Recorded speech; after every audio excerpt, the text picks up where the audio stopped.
Annyeonghaseyo sobat-sobatku yang terdidik sekalian, jumpa lagi dengan gua Om Bagus di sini, dan kali ini gua ada di depan Dongdae Moon Square yang ini merupakan salah satu sisa peninggalan keteknikan engineering yang dari zaman dulu sampai sekarang itu masih ada di tengah kota. Dan memang ini keren banget semua. Kalau kita ngomong keteknikan itu nggak mesti ya yang namanya dibangun dengan sulit itu pasti hasilnya lebih bagus. Nggak mesti juga yang dibangunnya mudah itu lebih jelek, karena ada yang namanya teknologi ya sekarang ya. Di video sebelumnya gua membahas jurusan teknik yang paling gampang, tapi pasti banyak diterkanan yang kayak masa sih jurusan ini gampang, pasti kan teknik sulit. Dan biasanya sih yang nonton video ini pasti banyak orang teknik yang pengen lihat jurusannya itu mas sulit apa enggak, karena mereka merasa jurusannya sulit. Kali ini gue pengen bahas satu topik yang cukup sering dibahas sama kalian di kolom komentar. Jurusan teknik apa sih yang paling sulit? Ya, di kesempatan kali ini gue akan coba jawab pertanyaan itu semampu gue. Sebelum kita mulai bahas video ini, di channel ini gue biasa bahas soal konten edukasi, keuangan personal, dan juga karir. Buat kalian yang merasa cocok dengan konten macam ini, kalian bisa subscribe channel ini. Dan juga buat kalian yang merasa terbantu dari video ini, jangan lupa like videonya. Kalau video ini bisa bantu orang lain, teman kalian, jangan lupa buat share video ini ke teman kalian.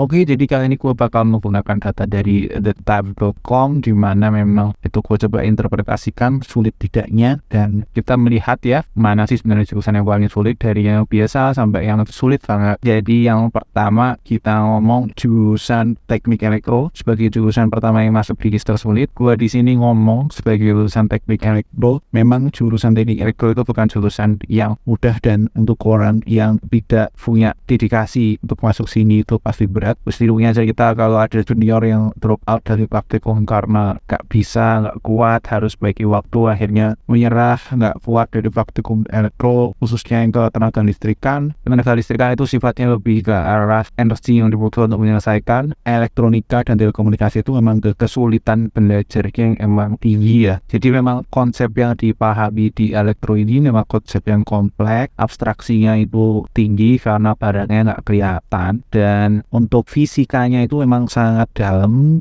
banget. Matematikanya juga tingkat tinggi, dimana teman-teman kalau bisa memahami matematika di elektro ini tentu saja akan lebih mudah untuk mempelajari matematika lain, karena matematika di sini sifatnya algoritma diferensialnya cukup tinggi tingkatannya. Dia memang cukup wajar kalau elektro masuk ke list ini, dia masuk yang pertama ya. Selanjutnya yang lebih sulit lagi, ini pada tingkatan yang nggak terlalu jauh, itu kita ngomong teknik fisika, mana teknik fisika ini memang supaya namanya fisika pada lingkup aplikasi teknis, di mana fisika sendiri itu memang jurusan yang sangat sulit, abstraksi tingkat tinggi. Tapi kalau kita ngomong teknik fisika itu pada lingkup yang lebih approachable, lebih applicable, lebih mudah digapai, sehingga teknik fisika sebagai ilmu fisika terapan ini tetap mendapatkan sulitnya fisika tapi diturunkan. Biarpun begitu dia tetap masuk ke list ini sebagai jurusan teknik paling sulit, karena ya memang gimana pun juga fisika itu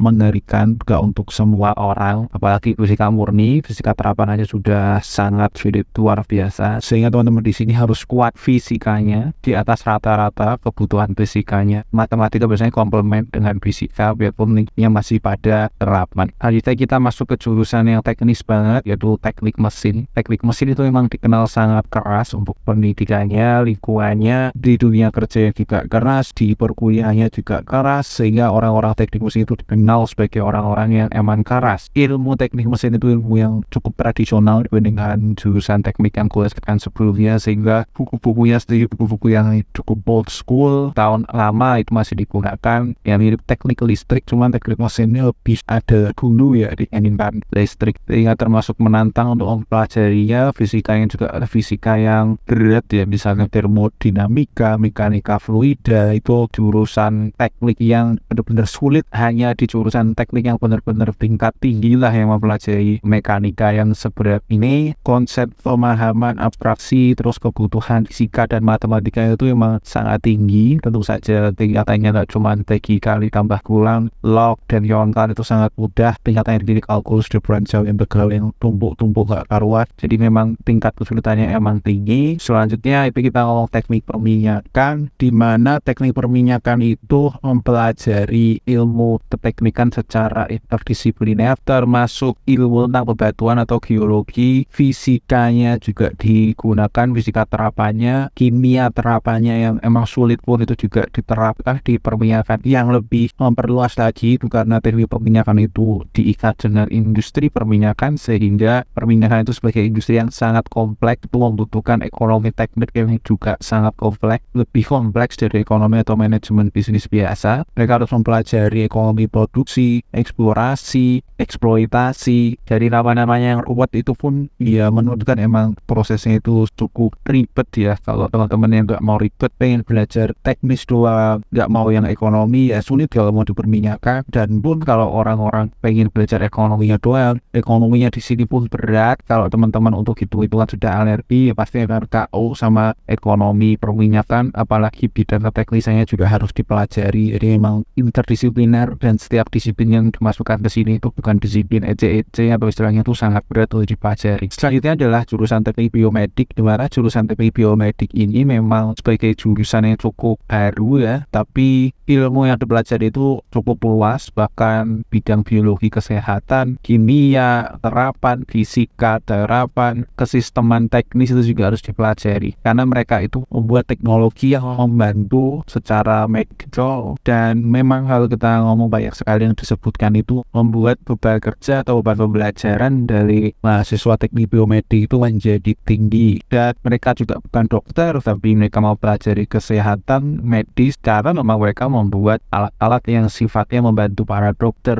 Jadi memang tingkat kesulitannya itu elektro plus kedokteran plus kesisteman, luas lah ilmunya, dan tidak ada yang ilmu mudah dalam bidang teknik biomedik ini. Selanjutnya adalah teknik dirgantara atau penerbangan. Jadi memang kalau orang ngomong rocket science, ya rocket science ini ya teknik dirgantara ini. Jadi memang teknik yang mempelajari berbagai komponen, berbagai macam sistematik dari pesawat, termasuk dalamnya aerodinamika dari pesawat, dan ketelitiannya itu memang sangat tinggi. Karena ketelitian dan kompleksitasnya itu membuat tingkat kedalaman dari pembelajaran teknik dirgantara atau teknik penerbangan ini itu menjadi luar biasa. Biarpun kalau kita ngomong secara mekanika itu mereka itu lebih spesifik dibandingkan teknik mesin misalnya, tapi kedalaman yang memang luar biasa dari teknik dirgantara ini membuat jurusan ini itu membutuhkan waktu pembelajaran dan juga pendalaman konsep terkait desain pesawat itu lebih tinggi daripada jurusan-jurusan yang sebelumnya gue sebutkan di sini. Apalagi ya emang jurusan teknik dirgantara itu kan untuk orang-orang yang memang pengen membuat pesawat, yang masuk ke sini itu menjadi orang-orang yang para calon rocket scientist itu tadi, orang-orang yang memang ambisinya besar dan memang dari sekolah itu yang memang sudah pintar.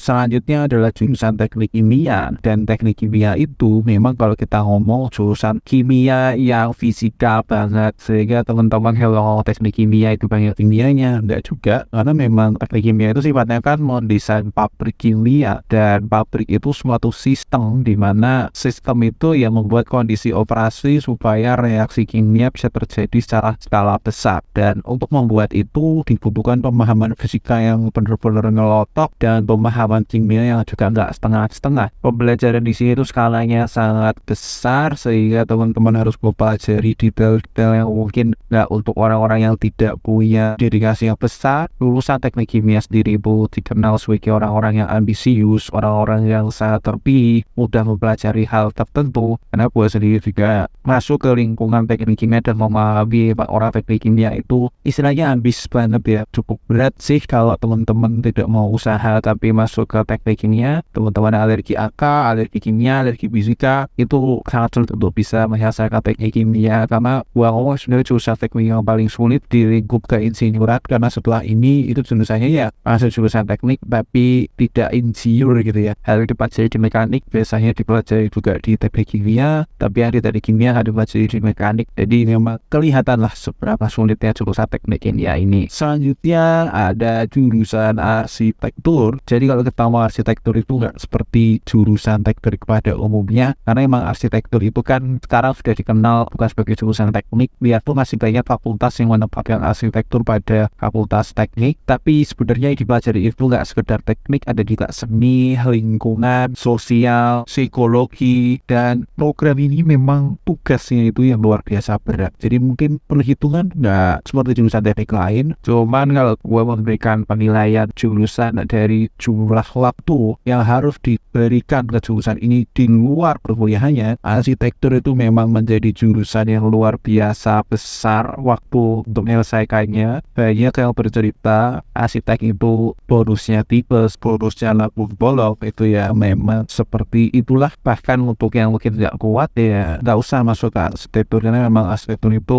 nggak termasuk jurusan yang gue rekomendasikan dan memang jurusan yang berat diselesaikan. Biarpun mungkin kalau kita ngomong jurusannya ini sulit untuk diselesaikan karena waktu yang dibutuhkan untuk menyelesaikan itu luar biasa, tidak untuk yang leha-leha lihat-lihat akan selesai. Jadi kurang lebih itu list dari gua. Kalau kalian masih ada pertanyaan, jangan malu-malu tulis di komentar. Nggak terima dengan list ini, silahkan komentar aja. Buat kalian yang merasa video ini bermanfaat buat kalian, jangan lupa buat like videonya. Yang merasa videonya bisa berguna untuk temennya atau keluarganya, bisa share videonya. Jangan lupa buat subscribe juga channel ini. Yang merasa videonya nggak berbobot, ngasal, nggak berdasar, ya ini dasarnya TheType.com majalah si Harvard, ya silahkan mau dislike juga nggak masalah. Kurang lebih itu dari gua, dan see you in the next video. Bye bye.